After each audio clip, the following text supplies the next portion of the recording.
130 से ज़्यादा लोग मारे जा चुके हैं, 9,000 से ज़्यादा लोग बेघर हो चुके हैं।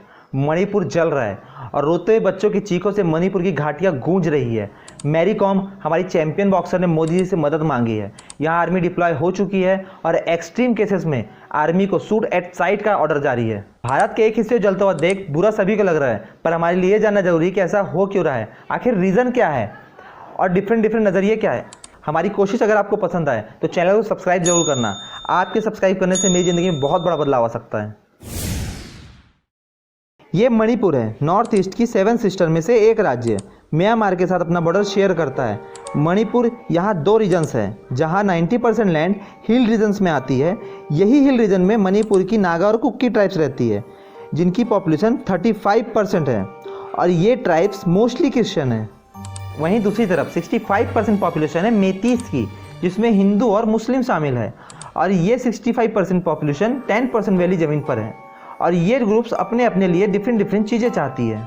हुआ ये कि मणिपुर हाई कोर्ट ने स्टेट गवर्नमेंट से कहा कि मेतीस कम्युनिटी के लोगों को भी शेड्यूल्ड ट्राइब्स की लिस्ट में शामिल किया जाए, लेकिन हिल्स के लोग यानी कि नागा और कुकी कम्युनिटी के लोग ये नहीं चाहते कि मेतीस को शेड्यूल्ड ट्राइब्स का दर्जा मिले। Scheduled tribe demand community of Manipur ने सन 2012 में कोर्ट से अपील की थी कि शेड्यूल्ड ट्राइब्स का दर्जा मेतीस को भी दिया जाए। इनिशियली अंग्रेजों ने जब मेतीस किंगडम पर अपना कंट्रोल जमाया, जो हिल्स की ट्राइब्स थी उन्हें खुली छूट दे दी और जब 1949 में भारत का हिस्सा मणिपुर बना तो जब मेतीस कम्युनिटी है उन्हें शेड्यूल्ड ट्राइब्स की स्टेटस से बाहर रखा गया।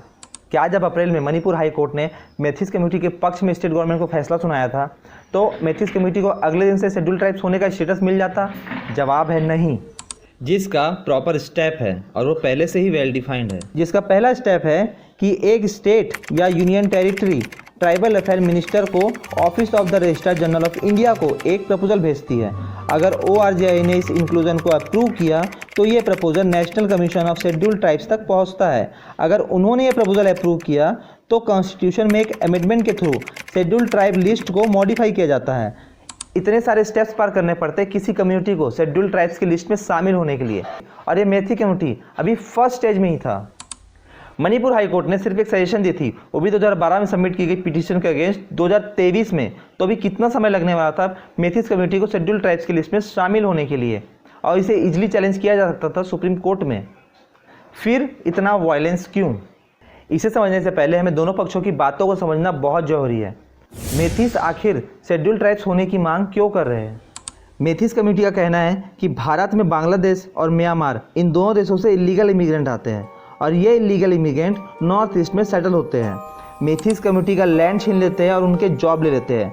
आज जो 65% मेथी पॉपुलेशन है वो घट जाएगी और अपने ही राज्य में एक माइनॉरिटी बनकर रह जाएंगे, पर जो हिल्स की ट्राइब्स है वो इसका समर्थन नहीं करती।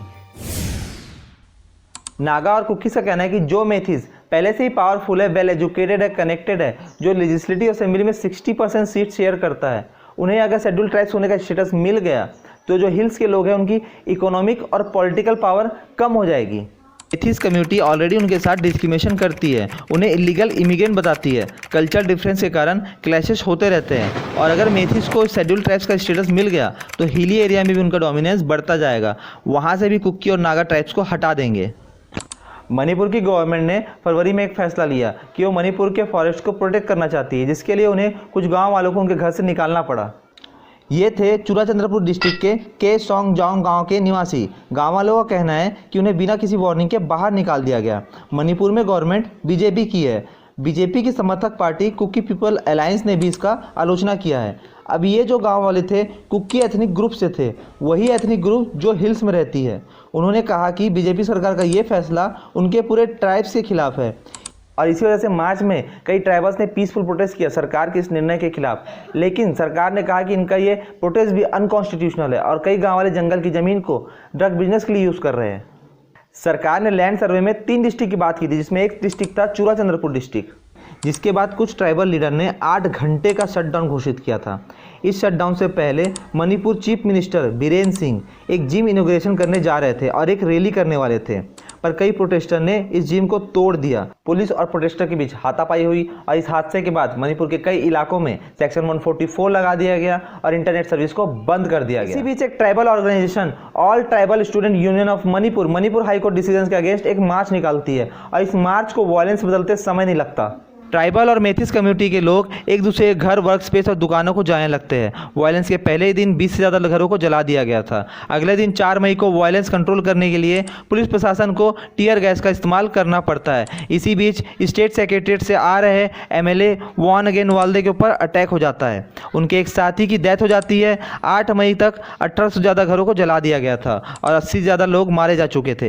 गवर्नमेंट कहती है कि 10 मई तक सिचुएशन कंट्रोल में आती है, लेकिन 14 मई को फिर वायलेंस केस बढ़ जाते हैं। कुछ घरों और ट्रकों में आग लगा दी जाती है। 14 मई तक 73 लोग मारे जा चुके थे। 300 से ज़्यादा लोग इंजर्ड थे। 2500 से 2600 लोगों को रिलीफ कैंप तक शिफ्ट कर दिया गया था और 3100 से ज़्यादा लोगों को स्टेट से बाहर जाने के लिए फ़्लाइट तक मुहैया कराया गया था। और 1 जुलाई को यूनियन होम मिनिस्ट्री ने एडिशनल सेंट्रल फोर्स मणिपुर भेजने का ऑर्डर किया। इंडिया टुडे के एक रिपोर्ट के मुताबिक कुकी ट्राइबल ग्रुप के कुछ मिलिटेंट के पास AK-47 जैसे डेडलीस्ट वेपन दिखे गए हैं। 28 मई को मणिपुर के सीएम बीरेन्द्र सिंह ने एक प्रेस कॉन्फ्रेंस में खुद ये बताया कि मिलिटेंट AK-47 M41 के साथ स्नाइपर से सिविलियन पर अटैक कर रहे हैं और सिक्योरिटी की मदद से 40 मिलिटेंट मारे जा चुके हैं। एक मेथी लीडर ने कहा कि उनकी पॉपुलेशन पिछले 60 सालों में घट करके 59% से 44% रह गई है। वो अपनी ही भूमि में आउटसाइडर बनकर रह गए हैं। जहां ट्राइबल्स उनकी ज़मीन खरीद सकते हैं, पर वो ट्राइबल्स की ज़मीन नहीं खरीद सकते। उन्हें एक ऐसा सिस्टम चाहिए जो अरुणाचल प्रदेश, मिजोरम और नागालैंड जैसे स्टेट में, मतलब कि हम एक ऐसा सिस्टम बनाए जिसमें जो व्यक्ति मणिपुर का नहीं है उसे एक इनर परमिट की ज़रूरत होगी मणिपुर में घुसने के लिए। लेकिन जो ट्राइबल्स है वो इस सिस्टम के खिलाफ है। उनका कहना है कि मणिपुर में पावर मेथिस के पास ही है। कई मेथिस लीडर ने कहा है कि कुकी है नागा रिफ्यूजी, तो क्या पता कल मेथिस कुकी और नागा को ही रिफ्यूजी घोषित कर दे। मेथिस कम्युनिटी ने कई बार इस बारे में लॉ बनाने की कोशिश की है, लेकिन इंडियन प्रेसिडेंट ने उसे खारिज कर दिया। तब मेथिस कम्युनिटी ने एक नया तरकीब निकाला कि सरकार हमें शेड्यूल्ड ट्राइब्स का ही स्टेटस दे दे। इंटरनेशनल बॉर्डर वाले राज्य में हो रही ऐसी घटनाएं भारत के लिए बिल्कुल सही नहीं, जिसका फायदा दूसरे देश उठा सकते हैं। पाकिस्तान ऐसी बातें फैलाने लगा है कि मणिपुर भारत से अलग होना चाहता है।